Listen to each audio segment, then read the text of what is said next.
Hola queridos amigos, muy buenos días para cada uno de ustedes. Muy feliz martes, qué lindo es poder encontrarnos por este canal. Les mandamos desde nuestro canal Enseñanza Bíblica un saludo a cada uno de ustedes para invitarles a que podamos reflexionar en el capítulo número 53 de Isaías. Un capítulo extremadamente rico porque se habla desde una perspectiva mesiánica, o sea, un anuncio del Antiguo Testamento, a todas aquellas porciones del ministerio de Cristo que se enfocan en un periodo específicamente del ministerio de Jesús. Y antes de hacerlo vamos a orar, vamos a pedirle al Señor que Él nos acompañe. Padre Celestial que moras en el cielo, te damos gracias porque nos regalas la oportunidad de estar con nuestros amigos en esta ocasión para poder reflexionar y meditar en tu poderoso manual. Y en esta mañana en particular tenemos, Señor, el privilegio de estar leyendo acerca de una profecía mesiánica muy importante del Antiguo Testamento, si no una de las más importantes. Y queremos invitarte, Señor, a que nos acompañes, a que nos dirijas, y que al leer esto podamos crecer en la gracia de Jesús. Oramos en el nombre de Cristo Jesús. Amén. Amén. El capítulo de hoy no tendríamos tiempo para hablar de todos los versículos. Vamos a sacar algunos conceptos importantes porque yo creo personalmente que hay capítulos de la Biblia en la primera porción de la palabra en el Antiguo Testamento que son sublimes. Y cuando digo sublimes no estoy rebajando o menospreciando otras porciones de la Biblia, pero hay capítulos que son extremadamente impactantes y que son dignos de ser apreciados, estudiados y también meditar en ellos. Y este es uno de esos capítulos que vale el esfuerzo de meditar y estudiarlo, al capítulo 53. Tiene tan solo 12 versículos, no es un pasaje muy largo, pero en cada versículo tiene matices diferentes en cuanto a el siervo sufriente, Cristo Jesús, la postura que tomó el pueblo hebreo cuando llegó Cristo, en los tiempos de Cristo. Y también se habla acerca de el Señor como Jehová, Dios el Padre. Estos son los tres protagonistas del capítulo de hoy.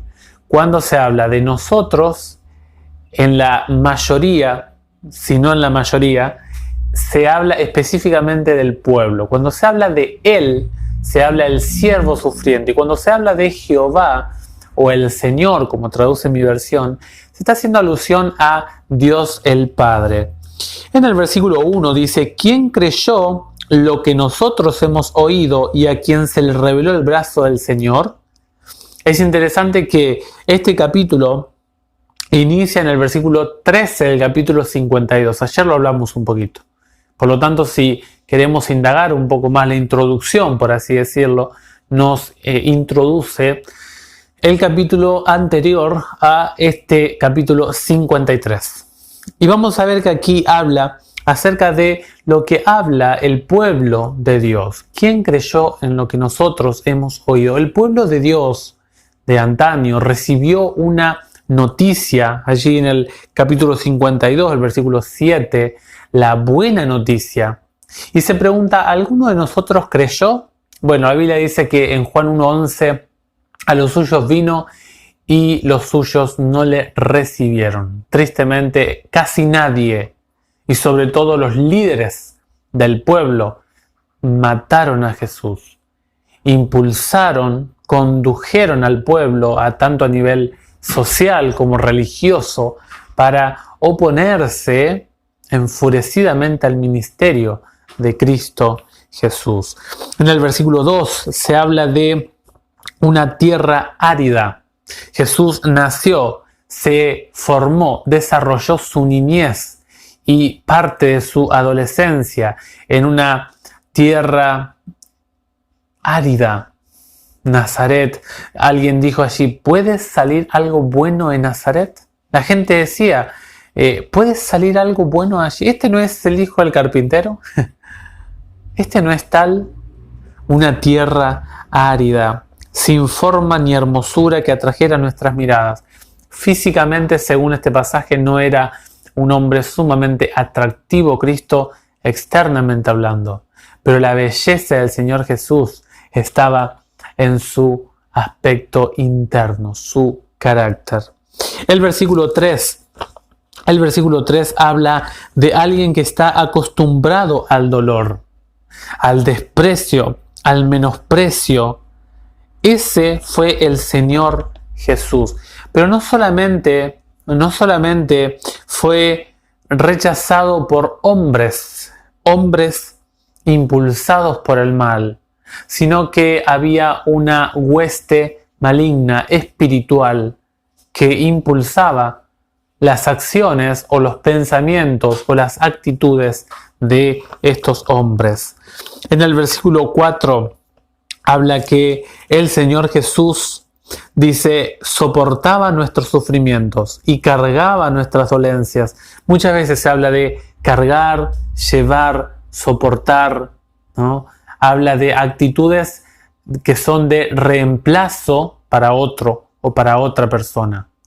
Y es interesante que el versículo 4 dice, nosotros lo consideramos golpeado, herido por Dios y humillado. Noten ustedes que dice el pueblo que entendió mal el ministerio de Cristo.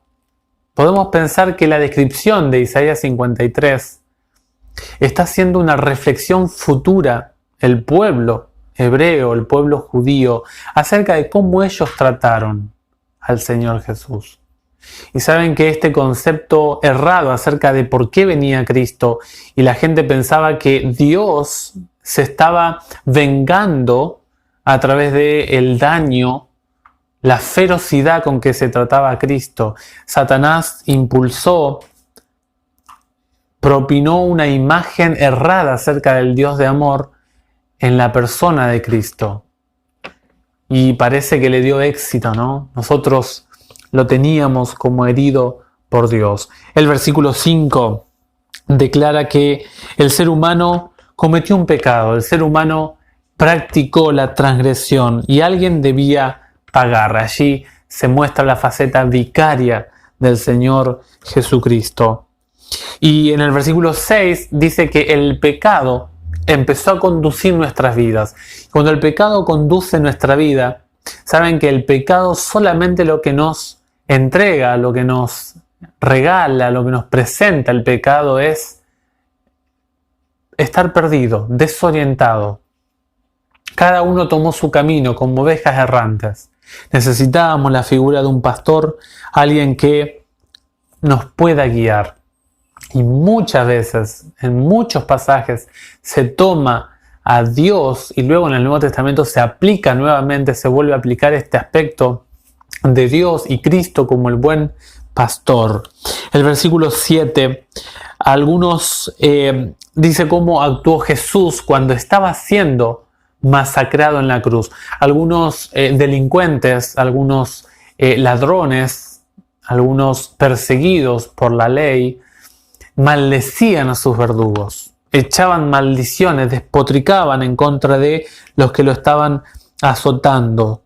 Pero Cristo, la Biblia dice que Él calló. Él no los maldijo. Y ese silencio que Él muestra revela sumisión y entrega voluntaria.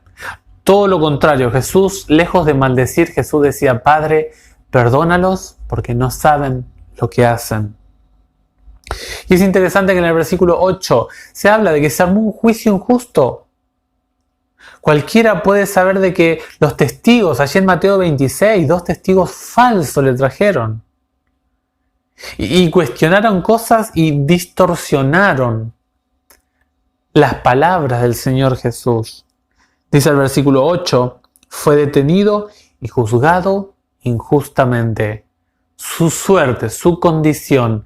¿Alguien fue consciente de su situación? ¿Alguien se preocupó por él? Tristemente, pocos y casi nadie. Versículo 9. Fue contado como un pecador más en la tierra de los vivientes. Miren lo que dice el versículo 9.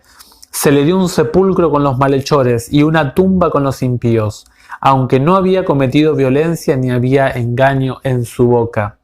Aunque él no había practicado la mentira, aunque él no había pecado, él fue contado como un mentiroso y pasó y sufrió el proceso de la muerte. El versículo 10, este es un texto riquísimo. Si pueden leerlo ustedes de manera detenida, hay tantos elementos ricos que tiene este versículo 10 que es una delicia. Dice, el Señor quiso aplastarlo con el sufrimiento. Era la voluntad de la llegada de Cristo aquí a la tierra, era la voluntad de Dios el Padre que Cristo pagara. El Dios el Padre habilitó a las potestades del mal y a los seres humanos que se dejaban guiar por dichas potestades a que hicieran con Cristo lo que quisieran. Inclusive colgándolo en la cruz. Porque alguien debía pagar. Yo sé que hay mucha gente que quizá no pertenece a ninguna religión o pertenece a una religión que cree esto que voy a decir. Muchos creen que Jesús anuló la ley cuando Él murió. Yo les quiero decir que mirar a Cristo colgado en la cruz, sufriendo con los látigos, con todo el dolor que Cristo pasó, una etapa inhumana en la persona de Cristo, lejos de reducir la ley, Dios dijo, yo estoy de acuerdo que se pague la deuda, hay una transgresión y fue la voluntad del Padre que Jesús sufriera. El Padre aprobó el plan de la redención. Cuando Jesús vino, ya el cielo había decidido, y allí en 1 Timoteo 1, en Tito 1, habla de la aplicación del plan de salvación que estaba proyectado desde la eternidad de los tiempos. O sea, el Padre, el Espíritu Santo y Cristo ya habían organizado el plan de la salvación. Por eso dice, Dios el Padre aprobó que fuera masacrado su Hijo. Dice, si ofrece su vida en sacrificio de reparación, de restauración. Jesús entregó su vida por la suya y por la mía.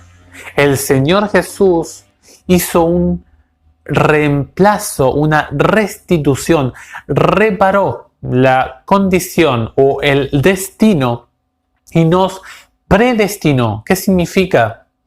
Que el final nuestro era la muerte, pero Jesús se interpuso en ese final que nosotros íbamos obligadamente, y lo que hizo el Señor Jesús fue, si nosotros queremos, nos permite cambiar de situación. Y Él dice, verá su descendencia, prolongará sus días, verá su descendencia.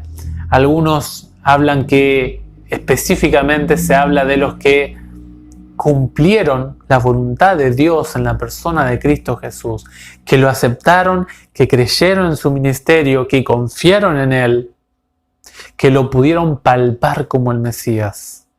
Y serán todo el grupo de salvos gracias a la entrega del Señor Jesús. Dice, prolongará sus días. Específicamente se está hablando acerca de la resurrección. Y la voluntad del Señor se cumplirá por medio de Él. Dice, la voluntad de Dios es que el ser humano sea salvo. En Jesús se cumple la voluntad de Dios. Dice el versículo 11, es interesante que Dios habla aquí acerca de su Hijo. Dios el Padre dice, mi servidor justo justificará a muchos y cargará sobre sí las faltas de ellos. Noten ustedes nuevamente la función vicaria de Jesús. La justicia de Jesús es nuestra justicia, es la justicia imputada al ser humano. Usted y yo no tenemos justicia para ofrecerle a la ley de Dios. La ley de Dios demanda una vida santa. Y desde que Adán y Eva pecaron, nadie le puede entregar eso a la ley. Por lo tanto, tenía que venir uno de afuera del planeta Tierra, porque todos los que naciéramos aquí ya estábamos condenados. alguien de afuera que viniera a vivir una vida y que esa vida sea alcanzada que alcanzara para todos los seres perdidos de este planeta Tierra, todos los seres humanos que hayan nacido en todas las edades, en todas las generaciones. Eso debía hacer el Señor Jesús.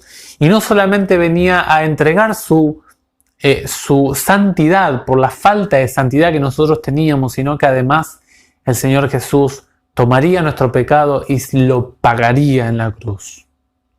La paga del pecado es muerte.